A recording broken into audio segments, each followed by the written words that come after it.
یہ تو آپ نے سنا ہوگا کہ حضرت آدم علیہ السلام سے پہلے زمین پر جنات کو بسایا گیا تھا، لیکن جنات سے بھی پہلے کون سی مخلوق زمین پر رہا کرتی تھی، اور اس مخلوق کو ختم کرنے کے لیے جنات کو کس طرح پیدا کیا گیا، یہ سب آج کی اس ویڈیو میں آپ جانیں گے۔ اس ویڈیو میں ہم آپ کو کچھ ایسی مخلوقات کے بارے میں بھی بتائیں گے جو حضرت آدم علیہ السلام اور جنات کی تخلیق سے پہلے اس روئے زمین پر راج کرتی تھی۔ آج کے اس قصے میں آپ یہ بھی جان پائیں گے کہ اتنی ساری مخلوق کو اللہ نے کس لیے پیدا کیا، اور شیطان مردود کے حوالے سے بھی آپ کو بتائیں گے کہ حضرت آدم علیہ السلام کو سجدہ کرتے وقت شیطان کیا بھول گیا تھا۔ تو چلیے ویڈیو کا باقاعدہ آغاز کرتے ہیں، اور آپ کو سب سے پہلے یہ بتاتے ہیں کہ اللہ کی بنائی ہوئی ایک کائنات اتنی پر اسرار ہے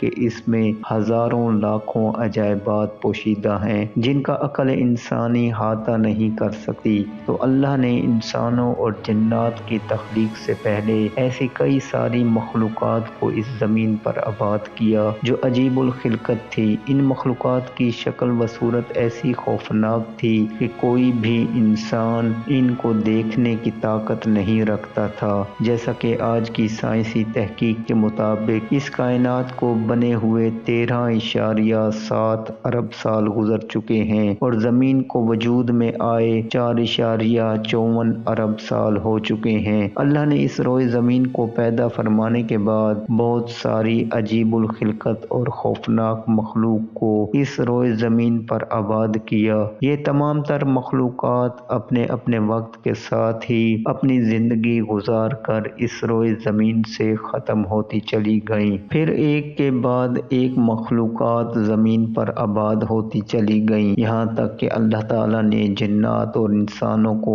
تخلیق فرما دیا۔ انہیں خوفناک مخلوقات میں سے کچھ مخلوقات ایسی تھیں کہ جو سب سے زیادہ طاقتور اور شریر تھیں۔ اکثر لوگ یہ سمجھتے ہیں کہ انسانوں اور جنات سے پہلے زمین پر کوئی بھی مخلوق آباد نہ تھی، جبکہ یہ بات غلط ہے، بلکہ انسان اور جن سے پہلے اللہ تعالیٰ نے اس زمین پر بہت ساری مخلوقات کو پیدا فرمایا۔ انہیں خوفناک مخلوقات میں سے ایک مخلوق خون اور بن بھی ہے، جن کا ذکر قرآن پاک میں اشارہ بھی ملتا ہے، اور جن کے متعلق حضرت علامہ ابن کثیر فرماتے ہیں کہ انسان کی تخلیق سے پہلے جنات کو پیدا کیا گیا، اور جنات کی تخلیق سے بھی زمین پر خون اور بن نامی مخلوق موجود تھی۔ یہ مخلوق بہت ہی زیادہ خطرناک تھی۔ جب اس مخلوق نے زمین پر فتنہ و فساد پھیلانا شروع کیا تو اللہ تعالیٰ نے جنات کو پیدا کیا، اور جنات کو اس مخلوق پر مسلط کر دیا، اور جنات نے خون اور بن نامی مخلوق کو مار مار کر قتل کر دیا، اور جو باقی مخلوقات بچ گئیں ان کو مار مار کر اس زمین سے بھگا دیا۔ اسی طرح جنات اس روئے زمین پر مخلوق کے بعد آباد ہو گئے۔ لہٰذا اس بات سے پتہ چلتا ہے کہ جنات سے پہلے بھی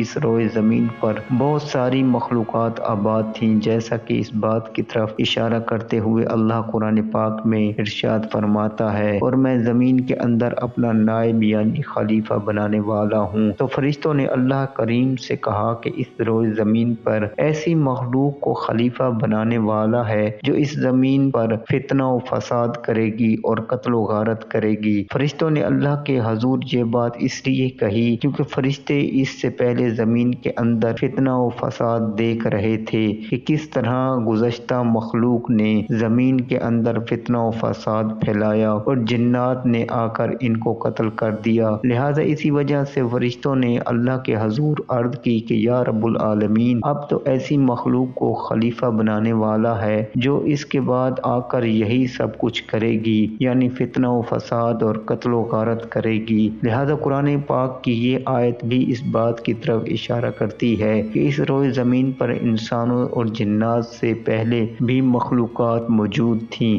بلکہ حضرت عبداللہ ابن عمر سے روایت ہے کہ وہ فرماتے ہیں کہ حضرت آدم علیہ السلام کے اس روئے زمین پر آنے سے 2000 سال پہلے اس روئے زمین پر خون اور بن نامی مخلوق آباد تھی۔ اس مخلوق نے زمین پر فتنہ و فساد پھیلایا اور ایک دوسرے کو قتل کیا اور ایک دوسرے کا خون بہایا، تو اللہ تعالیٰ نے ایک اور مخلوق پیدا کر دی، بلکہ روایت میں آتا ہے کہ اللہ کریم نے زمین و آسمان بنانے سے پہلے فرشتوں کو پیدا فرمایا، پھر جنات کو آگ کے شعلوں سے پیدا کیا گیا اور ان کے بعد انسان کو پیدا کیا گیا۔ سب سے پہلے انسان اللہ پاک کے پیارے نبی حضرت آدم علیہ السلام ہیں، اور آپ پہلے رسول بھی ہیں جو شریعت لے کر اپنی اولاد کی جانب بھیجے گئے۔ مفسرین لکھتے ہیں کہ خالق کائنات نے جنات سے دنیا کی حکومت لے کر ایک دوسری مخلوق کو دینا چاہی تاکہ جنات کا غرور خاک میں ملے۔ اللہ تعالیٰ نے فرشتوں کو اطلاع دی کہ میں زمین پر اپنا خلیفہ بنانا چاہتا ہوں جو اختیار و ارادے کا مالک ہوگا اور میری زمین پر جس قسم کا تصرف کرنا چاہے گا کر سکے گا اور اپنی ضروریات کے لیے اپنی مرضی کے مطابق کام لے سکے گا،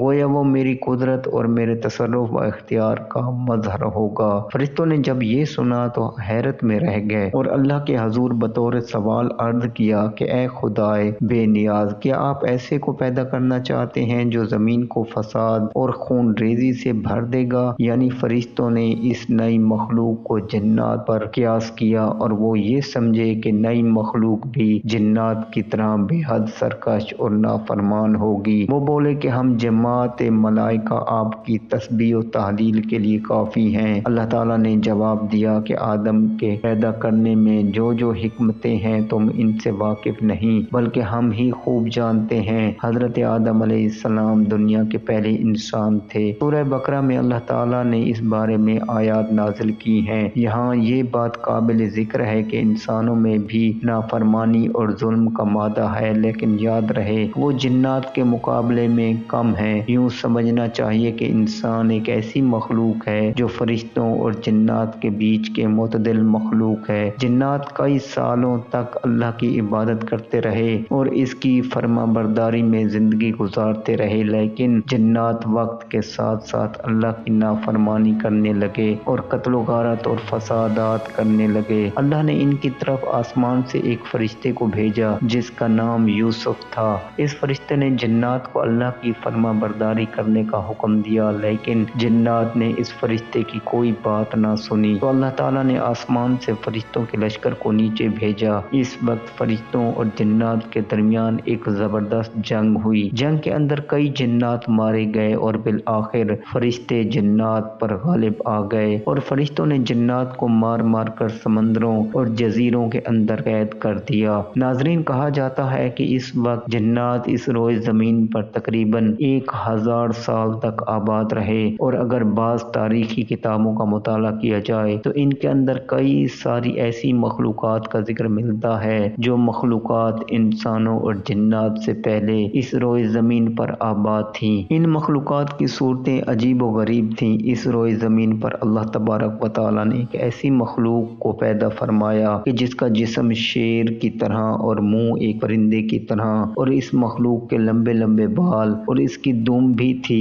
یہ مخلوق مکھیوں کی طرح بھنبھناتی تھی، اور اس روئے زمین پر آباد ہونے والی ایک مخلوق ایسی بھی تھی کہ جس کے دانت چھری اور خنجر کی طرح لمبے لمبے کان تھے۔ ناظرین، اس کے علاوہ ایسی بہت ساری عجیب الخلقت مخلوقات کا تجزیہ تاریخ کے بہت ساری کتابوں میں ملتا ہے، جن کو اللہ تبارک و تعالیٰ نے انسانوں اور جنات سے پہلے اس روئے زمین پر آباد کیا، اور پھر اپنے اپنے وقت کے ساتھ یہ تمام تر مخلوقات ختم ہوتی چلی گئیں۔ ناظرین، حضرت عمر فرماتے ہیں کہ اس روئے زمین پر 1020 مخلوقات آباد تھیں، جن میں سے تقریباً 420 مخلوقات سطح سمندر پر آباد تھیں اور باقی مخلوقات سمندر کے اندر رہتی تھیں۔ اللہ کی قدرت سے بعید نہیں، بے شک اللہ تبارک و تعالیٰ ہر طرح کی مخلوق پیدا کرنے پر قادر ہے۔ اور ہاں ناظرین، جنات اور انسانوں کو پیدا کرنے کا مقصد صرف ایک ہی تھا، اور یہ مقصد قرآن کریم میں اللہ تبارک و تعالیٰ یوں بیان کرتا ہے کہ میں نے جنوں اور انسانوں کو صرف اس لیے پیدا کیا کہ میری عبادت کریں۔ بعض لوگوں نے رکوع و سجود و قیام و ذکر، نماز و روزہ، زکوٰۃ اور حج وغیرہ ہی کو عبادت سمجھ رکھا ہے۔ بے شک یہ بھی عبادت ہیں، مگر صرف یہی عبادت نہیں، بلکہ اللہ تعالیٰ نے جو حکم بھی دیا ہے اس کی اطاعت کرنا عبادت ہے، کیونکہ بندگی اور عبادت کا مطلب یہ ہی مالک کے حکم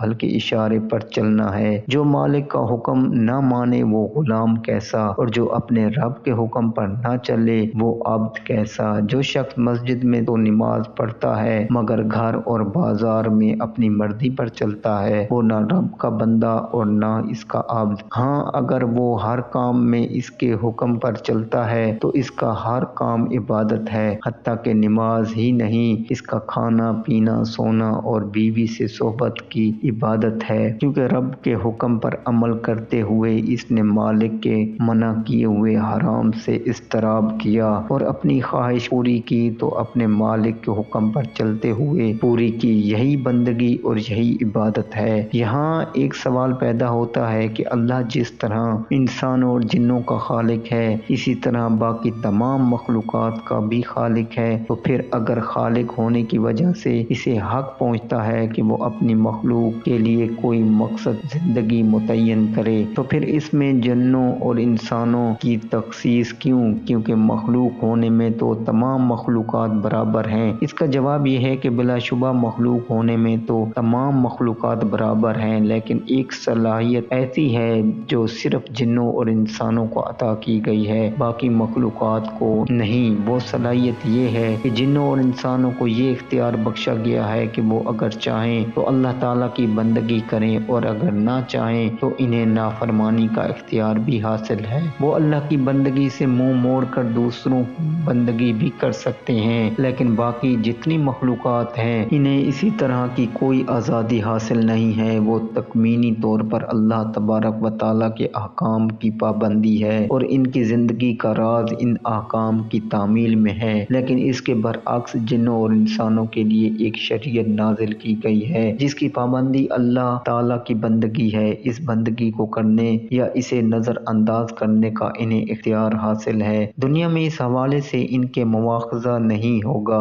کیونکہ یہ دنیا دارالعمل ہے، دارالجزا نہیں۔ کبھی کبھی توجہ دلانے کے لیے آزمائشیں تو نازل کی گئیں اور انعام حجت کے بعد عذاب بھی آ سکتا ہے، کیونکہ انہیں پیدا اسی مقصد کے لیے کیا گیا اور قیامت کے دن اس مقصد کی تعمیل نہ کرنے کے نتیجے میں انہیں ہمیشہ ہمیشہ کے لیے جہنم میں ڈال دیا جائے گا۔ یہ وہ حقیقت ہے جس کی طرف قرآن میں توجہ دلائی گئی ہے، بلکہ امام ابن کثیر نے اپنی تفسیر میں لکھا ہے کہ پہلے آسمانی کتابوں میں یہ چیزیں لکھی ہوئی ہیں کہ اللہ تعالیٰ نے انسان کو خطاب کر کے فرمایا ہے کہ اے آدم کے بیٹے، میں نے تجھے اپنی عبادت کے لیے پیدا کیا ہے۔ مفسرین بیان کرتے ہیں کہ اللہ تعالیٰ نے انسانوں سے ہزاروں سال پہلے ایک مخلوق آگ سے پیدا کی جسے جنات کہتے ہیں۔ جنات کی قوم میں ایک بزرگ تھا جس کا نام عزازیل تھا۔ کہا جاتا ہے کہ اس عزازیل ہی جنات کا جد امجد ہے، جس طرح آدم علیہ السلام انسانوں کے جد امجد ہیں۔ اس عزازیل بہت عبادت گزار اور اللہ کا نہایت فرما بردار جن تھا۔ وہ جنت میں نور کے ممبر پر بیٹھ کر فرشتوں کو درس دیا کرتا تھا اور بڑے بڑے فرشتے اس کے شاگرد ہوا کرتے تھے۔ جب عزازیل کے دانائی اور عبادت زمین و آسمان میں اچھی طرح آشکار ہو گئی تو اس عزازیل کو یقین ہو گیا کہ میں حقیقت میں کوئی اعلیٰ اعزاز کے قابل ہوں اور اللہ تعالیٰ کے فرشتوں میں نہ کوئی مجھ سے زیادہ عالم ہے اور نہ ہی کوئی مجھ سے زیادہ ظاہر، اور اگر ہے بھی تو میں ان کا سردار ہوں۔ بلکہ اس عزازیل کو خود پر غرور ہو جاتا۔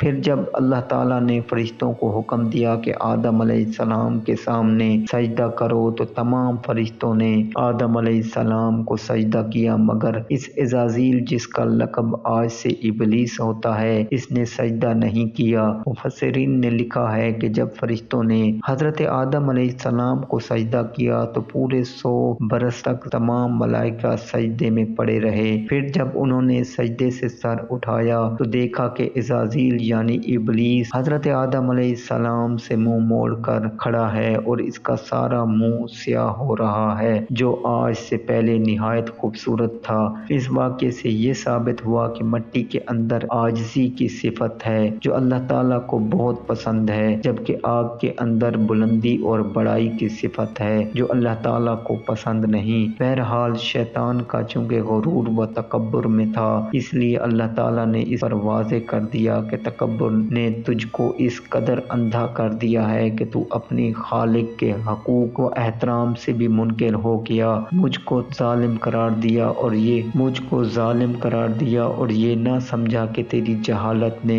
تجھ کو حقیقت کو سمجھنے سے قاصر کر دیا، بس تو اب اس سرکشی کی وجہ سے ابدی ہلاکت کا مستحق ہے اور یہی تیرے عمل کی قدرتی پاداش ہے۔ اللہ نے کہا کہ ابلیس تجھے کیا ہوا کہ تو سجدہ کرنے والوں میں شامل نہیں ہوا؟ اس نے کہا کہ میں ایسا گرا ہوا نہیں ہوں کہ ایک ایسے بشر کو سجدہ کروں جسے تو نے سڑے ہوئے گارے کے کھنگڑاتی ہوئی مٹی سے پیدا کیا ہے۔ اللہ نے کہا کہ اچھا تو یہاں سے نکل جا کیونکہ تو مردود ہو گیا، لہٰذا ابلیس کا بزرگی و کرامت کا لباس اتار لیا گیا اور اس کو لعنت و پھٹکار کا جامہ پہنا دیا گیا اور ملعون کر کے مقام قرب سے نکال دیا گیا۔ لکھا گیا کہ ابلیس کا حسن و جمال ملائکہ سے بہت اچھا تھا اور نہایت نورانی صورت تھا، مگر آج غرور اور نافرمانی کے سبب ایسی صورت ہو گئی کہ جو دیکھتا تھا وہ اس پر لعنت و ملامت کرتا تھا۔ جب ابلیس کو ملعون کر کے جنت سے نکالا جانے لگا تو ابلیس نے توبہ اور ندامت کی بجائے اللہ سے استدعا کی کہ اے اللہ، اگر تو مجھے اپنی حضوری سے نکالنا اور جنت سے محروم کرنا ہی چاہتا ہے تو مجھے یہ مہلت دے دے کہ میں تا قیامت زندہ رہوں۔ اس نے دو مطالبے کیے، ایک بہت بڑی زندگی اور اختیارات کا، دوسرا موت نہ آنے کا۔ اللہ تعالیٰ نے اسے اختیارات دیے اور مہلت بھی دی۔ یہ سن کر اس نے پھر ایک مرتبہ اپنی شیطانیت کا مظاہرہ کیا اور کہنے لگا کہ جب تو نے مجھے راندہ درگاہ کر دیا ہے، جس آدم علیہ السلام کی بدولت یہ رسوائی نصیب ہوئی ہے، اس کو اور اس کی اولاد کو گمراہ کروں گا۔ اللہ نے اسے جواب دیا، ہماری فطرت کا قانون ہے کہ مکافات عمل اٹل قانون ہے، جو جیسا کرے گا ویسا ہی بھرے گا۔ جو بنی آدم تیری پیروی کرے گا وہ تیرے ساتھ ہی جہنم کا سردار ہوگا، اور جو اپنی ذلت اور رسوائی کے ساتھ یہاں سے دور ہو جائے، جو جیسا کرے گا ویسا ہی بھرے گا۔ جو بنی آدم تیری پیروی کرے گا وہ تیرے ساتھ ہی جہنم کا سردار ہوگا۔ جا اپنی ذلت و رسوائی کے ساتھ یہاں سے دور ہو جا۔ ہماری اللہ پاک سے دعا ہے کہ اللہ پاک ہمیں نافرمانی سے بچائے۔ دوستو، اگر ویڈیو پسند آئے تو لائک اور شیئر کریں اور ہمارے چینل کو لائک اور سبسکرائب کر دیں تاکہ ہر نئی ویڈیو آپ تک پہنچ سکے۔